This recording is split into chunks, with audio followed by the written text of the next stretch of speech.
This is Super Yacht News with E. Sisman. Hi, welcome back to the channel. So NTSB officials are now on board the Dali, container ship that crashed into the Francis Scott Key Bridge in Baltimore. The footage here you can see on screen is from the NTSB team on board as they start their investigations. Now you can see the mooring platform where the crew would have dropped that anchor from in the footage. Just seconds before the impact, the crew were right there, standing there, trying to get that anchor lowered. Again, lucky there were no fatalities on board this ship because as you can see, the bridge has collapsed straight onto that area. Now, according to the Associated Press, the Coast Guard has downloaded the voyage data recorder information and sent it to the NTSB, which is using this to build a timeline of what led to the crash. And a preliminary report is expected in the coming weeks. Now, Singapore also plans to carry out its own investigation. The vessel was flagged in Singapore, but they said it's more to do with identifying lessons for the future rather than to determine liability. Now, a Ukrainian man who was listed on a maritime jobs database as captaining Dali for about 5 months in 2016 is being blamed for the incident online. This man was not the captain on board. He worked on there in 2016. He's not the captain on board there now. The Dali's captain and the crew are all from India. Synergy Marine Group, the company that manages the ship, said in the statement that there are 22 crew on board, all from India, according to that company that owns the vessel. The NTSB gave a slightly different number of 21 crew on board. Not quite sure. Maybe they were saying there's the captain and 21 crew. That's a possibility. There are also 2 pilots on board, local qualified captains who help guide vessels safely in and out of the ports. They were navigating. They would have been in command whilst the vessel was going out to sea. Now, of course, both of those guys are US citizens. The pilot has authority over the captain when on board and will direct the bridge crew until he leaves. Now, of course, if there's a blackout, then the pilots and the rest of the bridge team can't really do anything about that. It's down to the engineers to get things running again. The point of mentioning the pilots is just because of the conspiracy theories about the ship being deliberately steered into the bridge. A statement by the Executive Director and General Counsel of the American Pilots Association, Clay Diamond, he said the following. He said, just minutes before hitting the bridge, there was a total blackout of the ship, meaning that the ship lost engine power and electrical power. It was a complete blackout. The pilot then did everything he could have done to slow the ship down and keep it from veering towards the bridge pillar, Diamond said.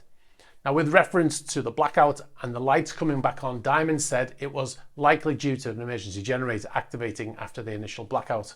We talked about that in yesterday's video, but the ship's engines never turned back on. Now, that's part of the statement.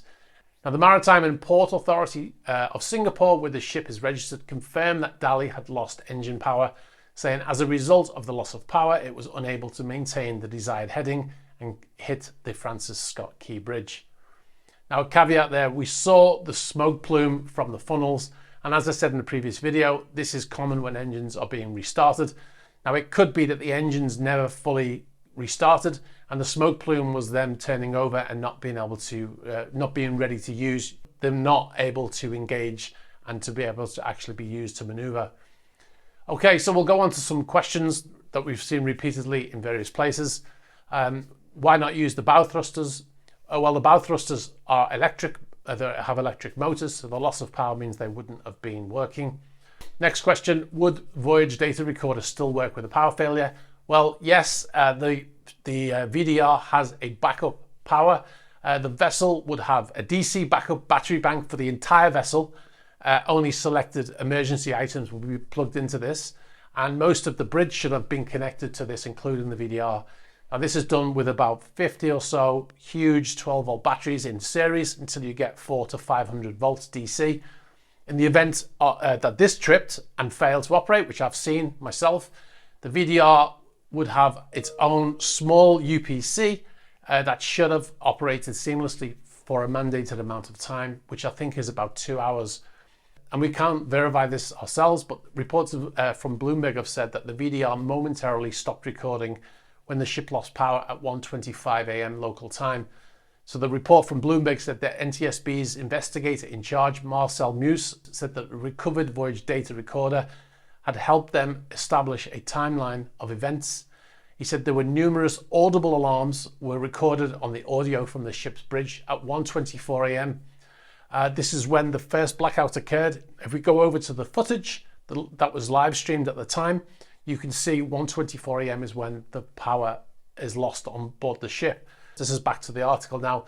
About the same time, the data stopped recording, though it resumed shortly after tapping into redundant power source. The VDR came back on before hitting the bridge, it should be noted.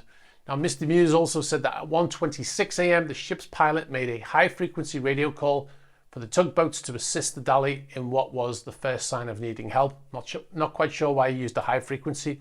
VHF would have been more appropriate. Maybe it was just the nearest radio to him. The pilot later dropped the port anchor and made another call at 1:27 a.m, reporting the ship had lost all power and was approaching the bridge. Now, between 1:26 and 1:27 a.m, the port anchor was dropped.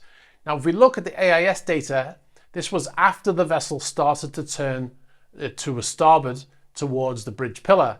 So he was trying to use dropping the port anchor to make the vessel spin away from the bridge, which all sounds correct. Remember, the impact with the bridge was at 1:28 a.m. So the power failure of the VDR would point to a failure of the battery backup for the VDR on the bridge. However, as I said, it came back online before the impact with the bridge. So, okay, next question. Why was the anchor in the up-down position? Somebody's asked the question, meaning that it should have been at an angle. You know, if the anchor was dropped, why was it going straight down in the water? Well, the crew dropped the anchor to try to slow the vessel, as we mentioned. The vessel's the size of the Eiffel Tower. If you were to stand it upright, it's the same size as the Eiffel Tower in France. Now, the anchor was probably dragging along the seabed and it was unable to stop the ship. So by the time they hit the bridge, the anchor was just being dragged along. It just depends on how much anchor chain was dropped. A drop in the port anchor would cause the ship to turn to port if it dug in and the vessel was able to turn. Next question, where did the power come from to drop the anchor? Well, you don't need the power. You can drop it purely from gravity. You know, anchor's very heavy. Just removing the brake, the anchor will start to drop very quickly. All right, guys, I'm going to leave it there. I hope this information has been of use. There's an awful lot of misinformation out there right now. You know, World War III, you know, it's deliberate, Ukrainian captain. There's a lot of stuff out there. Just follow the evidence, and you know, you can see it all points towards an accident. Still, there's nothing to suggest anything other than that. Anyway, we'll bring you updates as and when we have them. All right, guys, thanks for watching, and I'll catch up with you soon. Bye bye.